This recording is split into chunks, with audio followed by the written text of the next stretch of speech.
What should be our comportment during interreligious dialogue? How can we practice civility and tolerance in a way that nurtures syncretic dialogue and porous exchange? What might poetry from an imperial moment in history offer us in a post-colonial aware era? Welcome to Renovatio's audio essays. Renovatio, published by Zaytuna College, asks writers to examine timeless questions and today's moral challenges by drawing from the enduring texts of the world's faith traditions, traditional philosophy, and modern scholarship. The following essay is written by Sarah Barnette, who is a scholar of English literature with an interest in Victorian literary ethics. Courteous exchange in an age of empire. How Victorian poets looked to Islam for paradigms of civility. Read by Laiba Hussein. Shadow maker, shadow slayer, arrowing light from clime to clime, hear thy myriad laureates hail thee monarch in their woodland rhyme, warble bird and open flower, and men below the dome of azure. Kneel adoring him the timeless, in the flame that measures time. Alfred, Lord Tennyson, from Akbar's Dream. Penetrating the poetry and religious life of a past era is a challenge. The vast soundscape of Victorian religious discourse often falls flat on modern ears. Added to this, it's easy and fairly commonplace to dismiss much of this period's literature as imperial, to assume that it's not worthwhile to read the works of writers who lived at the heart and height of the British Empire. I'd like to challenge that assumption and suggest that poetry from this period often exhibited a courteousness we can learn from, a sensitivity in its handling of the myriad influences coming out of empire because its citizens routinely met with religious differences at home. Still, even as a Victorian scholar, when I lately reach for the death of Onan, Akbar's Dream, and other poems, written in 1892 by the British poet, Laureate Alfred, Lord Tennyson, I question how well I would be able to interpret its design and Tennyson's intentions. As his final collection, the volume occupies a unique position in his oeuvre. Tennyson revised its contents 5 times before his death, just managing to see it through the press in his final weeks. It distills and embodies his lifelong grappling with religion. Akbar's Dream is the 5th of 23 poems in the collection, and its inclusion in the title indicates its prominent position in the volume. Akbar's Dream speaks to questions of religious tolerance, to the complex images of Indian history and Eastern religions in Victorian imaginations, to Akbar's and Tennyson's Persian Sufi influences, and to a much wider project of growing religious awareness unfolding in Victorian Britain in the late 1800s. To my mind, it raises questions. What should be our comportment during interreligious dialogue? How can we practice civility and tolerance in a way that nurtures syncretic dialogue and porous exchange? What might poetry from an imperial moment in history offer us in a post-colonial aware era? The poetry of another Victorian poet, Edwin Arnold, is also worth considering alongside Tennyson's Akbar's Dream. The influential Arnold worked hard to draw the religious peripheries of empire into the mainstream in Britain. Arnold may not have always succeeded in accuracy where non-Christian religions were concerned, but he did seek to bring about more civility in interreligious matters and to instruct his readers on how to approach and accept religious differences with composure. Poetry in the Victorian period was a particularly potent medium for efforts of this kind. It could set unfamiliar histories and beliefs into familiar stanzas, meters, and rhymes. Today, as readers, we are often unused to navigating poetry, but By examining poetic works, we impose on ourselves slower reading practices and opportunities for careful attention to context and intention. Akbar's Dream. Tennyson had little patience for displays of religious intolerance. He stood by his friend, the theologian F.D. Maurice, when he was dismissed as chair of theology at King's College, London, for his unorthodox views. For decades, Tennyson remained close with Benjamin Jowett, a cleric and classicist who similarly jolted up against the abrasive fronts of Anglican orthodoxy. Jowett fed Tennyson ideas for his poems throughout their friendship. Toward the end of their careers, he nourished Tennyson on a steady diet of comparative religion, what was then a new and developing enterprise seeking to produce a systematic account of the growth and nature of religious belief around the world and through the ages. The phrase unity in diversity served as comparative religion's central maxim, and one historic figure in particular rose to prominence in the minds of comparative religionists: the Mughal Emperor Akbar, who ruled most of the Indian subcontinent from 1556 to 1605. Akbar believed that the diverse religions across his empire, Islam, Hinduism, Buddhism, Zoroastrianism, and Christianity among them, should be respected and interrogated in a spirit of tolerant curiosity. He famously held a court at Fatehpur Sikri in which different religious viewpoints could be expressed. By 1582, Akbar began to promote what was called Tawheed-e-Ilahi, or Oneness of God, which is now referred to as Deen-e-Ilahi, or the Divine Faith.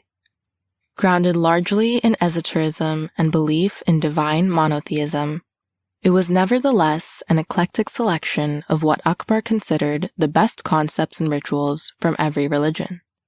Victorian audiences interpreted it as an admirable attempt to simultaneously acknowledge and transcend religious differences. When Jowett brought the history of Akbar to Tennyson's attention, Tennyson became enraptured with Akbar's example of religious liberalism.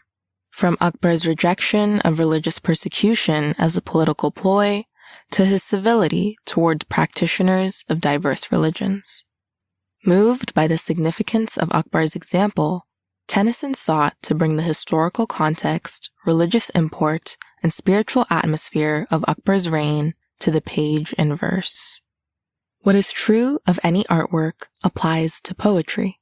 Overall form communes with individual elements. The shape of a poem is just as significant as its line-by-line detail. Akbar's Dream presents readers with a unique structure. It is divided into 3 sections: an inscription, a monologue, and a hymn. The inscription and hymn, each 16 lines long, creates a symmetrical framework to buttress the poem's monologue of 208 lines. The inscription and hymn also pull the poem forward through history, acting as bookends of old and new. The inscription by Abul Fazl for a temple in Kashmir comes from a translation of Abul Fazl's Persian chronicle of Akbar's rule, the Ain-e-Akbari. This work formed part of Tennyson's extensive research for the poem's composition. The 16 lines he chose to represent Abul Fazl's beliefs waft soft Sufi overtones. They may remind some readers of the 18th century Punjabi Sufi Bulleh Shah, whose verses are popularly sung today in South Asia and globally. The inscription alludes to various places of worship, the mosque, the cloister, the temple, and unites all religions and languages under one God. Its themes are universality and transcendence, which prepare us for Akbar's monologue. To cement Akbar's monologue and usher in the new, Tennyson composed a 2-quatrain Hymn to the Sun for the poem's close. Written in an original, spirited, and vigorous meter, a magnificent meter, Tennyson called it, the hymn's rhythm mimics the relentless return of the rising sun, symbolizing God the eternal, Him the timeless in the flame that measures time. The hymn may come at the end of the poem, but its forward-driving energy thrums through Akbar's monologue, which is an extended reflection on his tolerant policies toward diverse religious practices across his empire. The monologue takes place at night in the palace gardens of Akbar's capital city, Fatehpur Sikri. Abul Fazl comes across Akbar, the light of the nations, and asks him why he looks darkened. Akbar refers vaguely to the shadow of a dream that has troubled him, but does not share the dream right away. Instead, he leaves us to wonder what he could mean as he reflects on his stance toward religious multiplicity during his reign thus far. He contrasts the jarring nature of narrow sectarianism.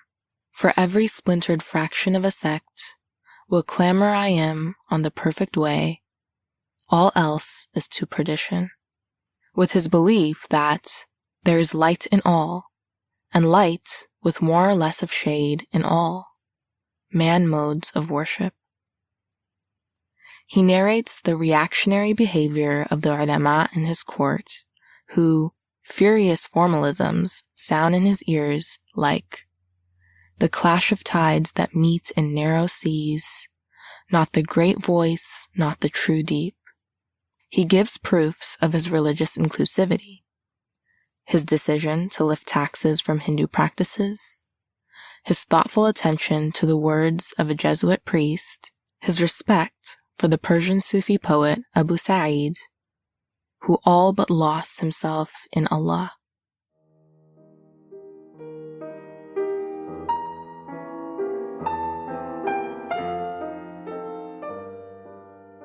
The climax of the monologue comes when Akbar strains to voice the distinction between faith and form, or to settle the question of the relationship between unity and underlying diversity. Fervently he queries, "What are forms?"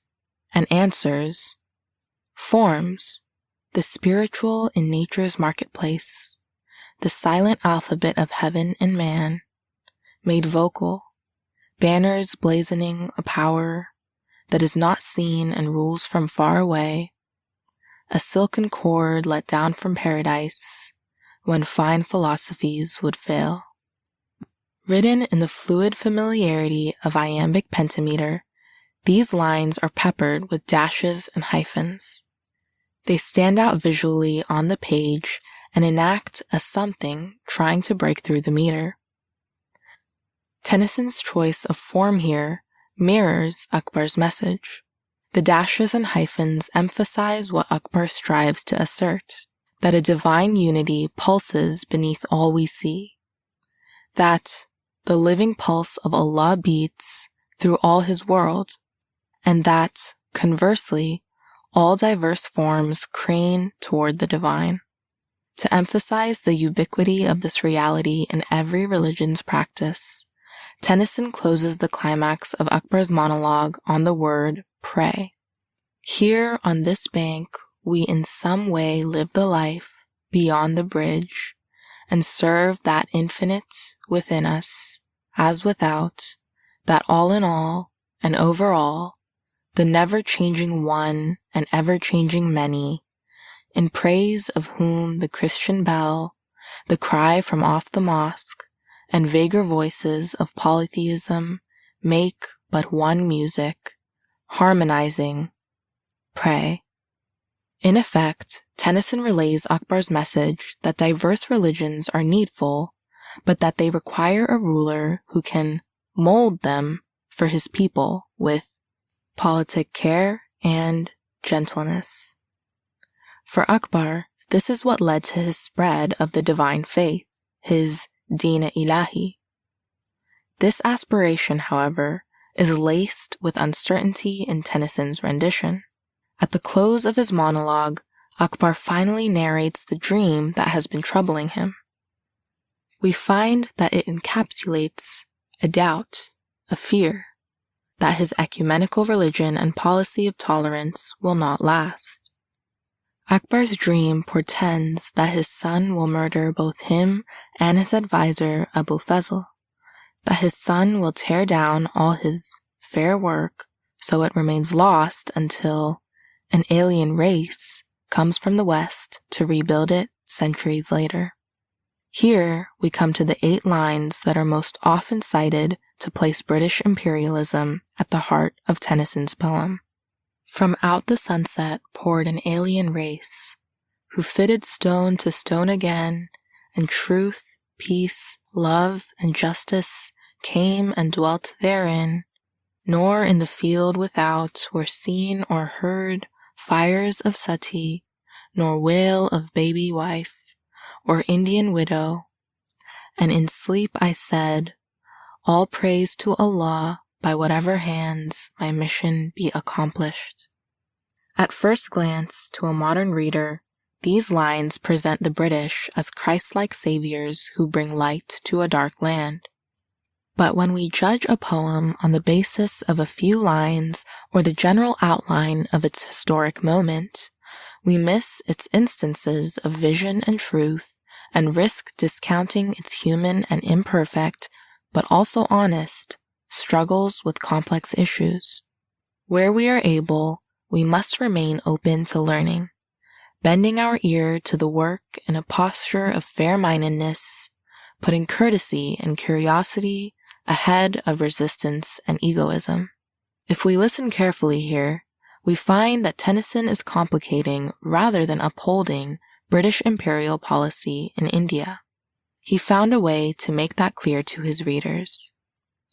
As part of Akbar's dream, Tennyson included extensive notes after the poem, explaining elements of history, quoting his sources, and pointing to comparisons between India in the 16th century and England in the same period. The lines of poetry that ring as suspect to modern readers in fact interact with the notes, which include this telling line. Akbar's tolerance of religions and his abhorrence of religious persecution put our tutors to shame. To Tennyson, Britain could not have been what it became in the 19th century without the influences of Indian religion and culture on British Orientalists in the 18th century. Britain's role, then, is to revitalize Akbar's display of religious tolerance through his Deen-i-Ilahi, not to bring it fresh from the West. Akbar, inspired by the pre-existing multiculturalism of his empire, remains its architect, and the British are a vehicle for its restoration. The modern reader must beware of reading as if she knows best. Unexamined, modern interpretations easily slip into either reductionism or solipsism. It's important to conjure the atmosphere in which an author wrote. Victorian writers knew something of living in a society caught in the throes of religious difference. They were steeped in the intensities of religious discourse. It was a period of unflagging religious debate and reform, of higher biblical criticism, rival theological treatises, and the emergence of comparative religion as its own discipline. It was an age when one's daily decisions, in dress and reading and music and home interior, carried the weight of religious significance. Whether the church one attended used incense or the religious poetry one read contained Latin or the crucifix one wore was ornate, meant something, conveying subtle messages of allegiance and belief. Within this context, Tennyson was heavily invested in the concept of universal religion. He felt the tension between accepting diversity with its attendant sectarianism, intolerance, and incivility, and seeking a more inclusive unity, which might entail the sacrifice of irreplaceable uniqueness. He writes, "I dread the losing hold of forms. I have expressed this in my Akbar. There must be forms, yet I hate the need for so many sects and separate services."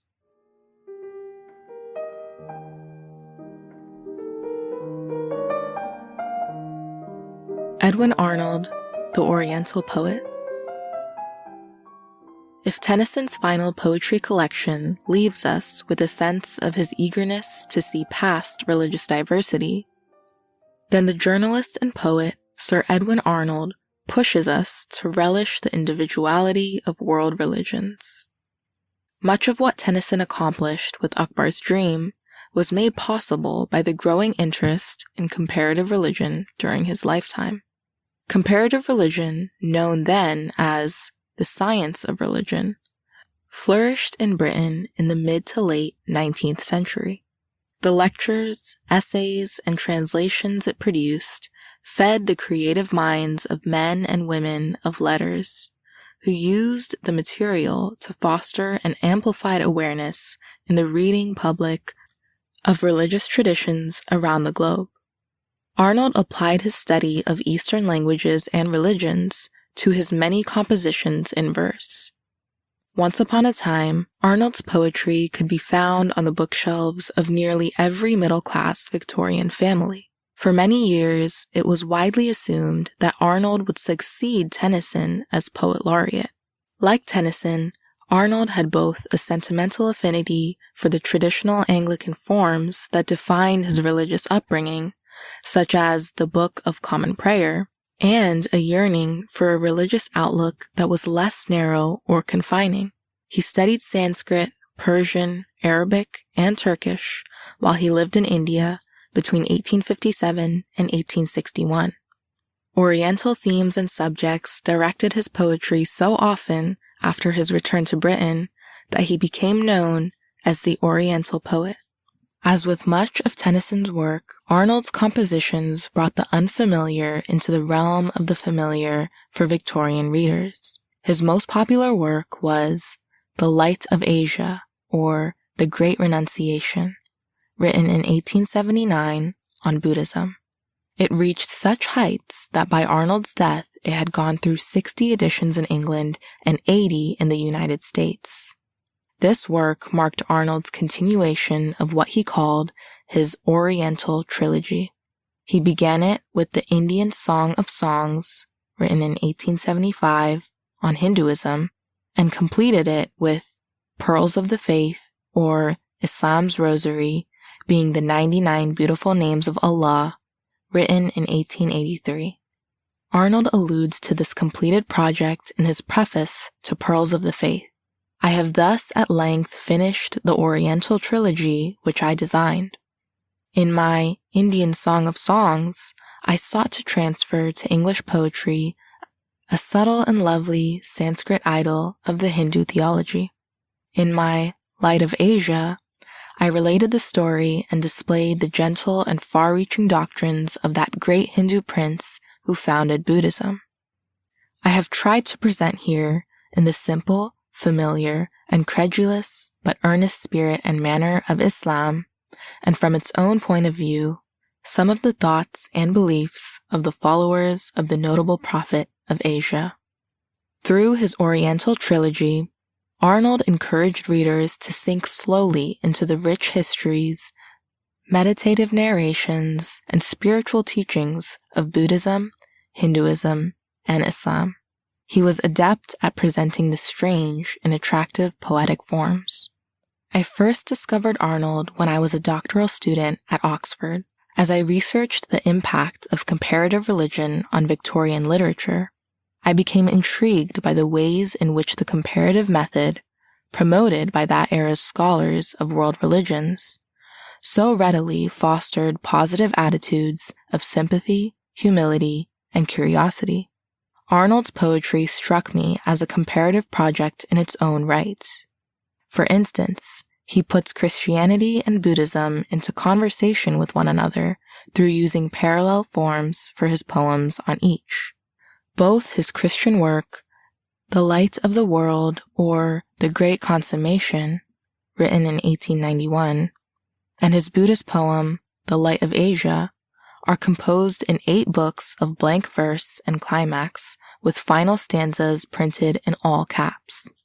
Similarly, Arnold compared his Indian Song of Songs with the biblical Song of Songs, and in the subtitle of Pearls of the Faith, he uses the phrase Islam's rosary to subtly draw different religious traditions together in readers' minds.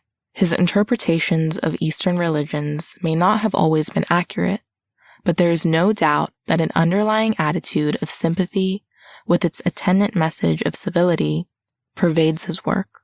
It is remarkable to me and serves, I think, as a testament to Arnold's method of sympathetic engagement that, even 138 years after its original appearance, Pearls of the Faith can still be used devotionally by Western converts to Islam.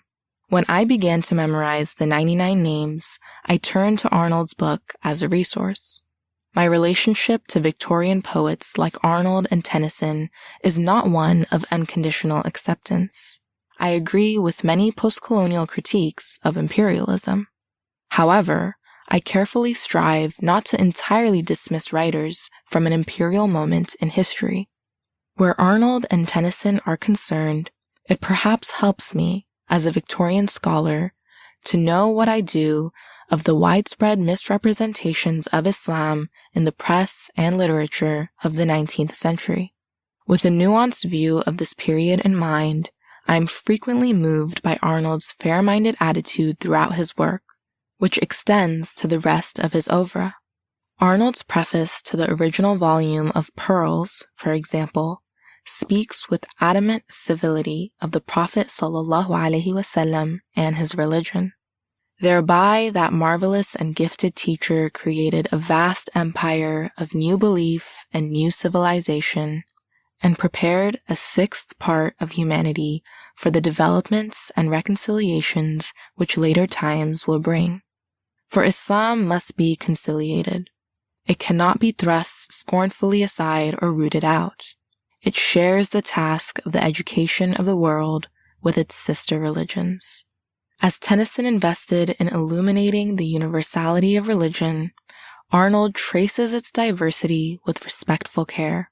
Together, these poets represent two sides of the 19th century's comparative religion coin, each acting out a portion of its motto, unity in diversity.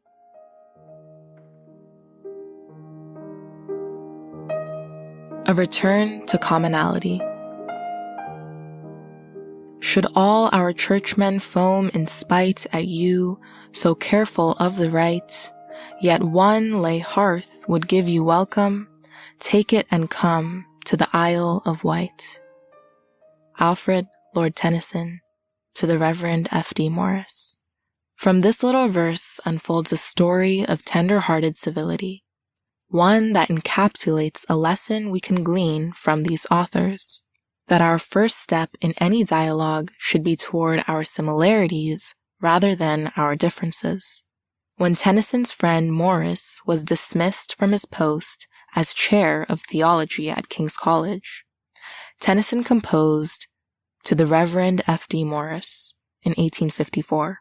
A modest 12-stanza poem, it acted as a public show of support. Today, it still discloses a personal moment of kindness. Tennyson knew Morris from their years at Cambridge.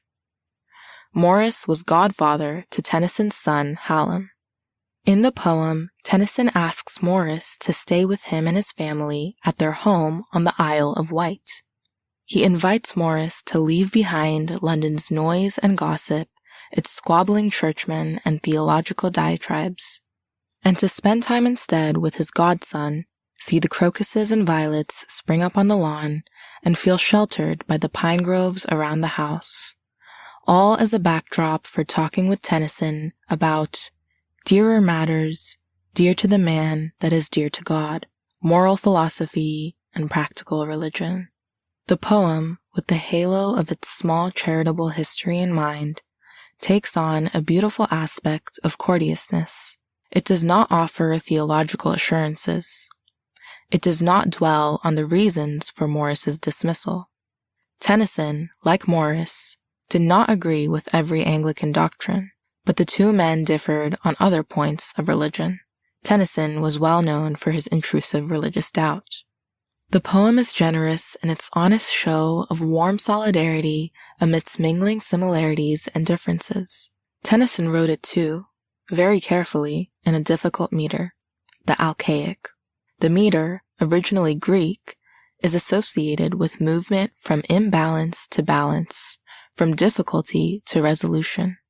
Morris, a trained classicist, would have recognized it and immediately taken its implication to heart. It meant that the poem did more than invite Morris to stay among friends in the wake of his difficult dismissal. It also soothed and encouraged, conveying Tennyson's confidence that Morris would eventually recover from his setback and progress towards something better. It invited Morris to rest in the security of a return, much as the closing hymn of Akbar's Dream invites all people and all of nature to join together in welcoming the sun's return and bask in its symbolic unity. Today, we have a dearth of prevalent examples of courteous exchange between differing or opposing viewpoints. Our historic moment is one of cancel culture, a policy of ostracism at the slightest hint of variance or provocation. The ubiquitous social media outlets have enabled this by prioritizing conflict, threats, shaming, rage, retribution. In no way was the Victorian era immune from conflict. Yet, as a period of theological debate, empire building, and comparative religion, it produced generations of writers who composed poetry to edify readers and bring them to a place of civility, exchange, self-improvement, and hope. It was a period that held many stories, small and large, of tolerance, moral searching, and courteous support in religious matters. If we take the time to look, we find a focus on commonality worth carrying forward in the present day. Thank you for listening to Courteous Exchange in an Age of Empire, an essay by Sarah Barnette. You can find this essay online at renovatio.zaytuna.edu. Thank you.